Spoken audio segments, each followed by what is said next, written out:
Good afternoon. Welcome to the program. We begin this afternoon with another sensational police raid here in Canberra today, which it seems may be linked to the hunt as to who leaked classified information to News Corp journalist Annika Smethurst.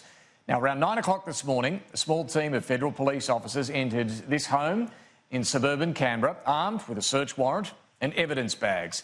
They were there for most of the day, only leaving just over an hour ago. They filled the boot of their car with evidence bags, said nothing, and were off. So what's this all about?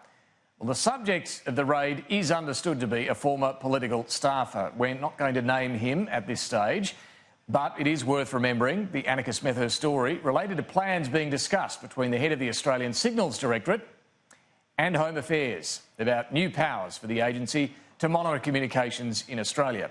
In fact, it was only a couple of weeks ago that the current Home Affairs Secretary, Mike Pezzulo, gave his view as to what should happen to the leaker of this information. The person who gave her the document did so breached two confidences. One is they leaked a top secret document, and frankly, subject to judicial process and fair process, they should go to jail for that. And secondly, it was designed to play into a Canberra game about which agency is asking other agencies to expand its powers or remits. A game, maybe, but one obviously being taken very seriously. During that same Senate hearing, the Australian Federal Police revealed they were closing in on the suspect.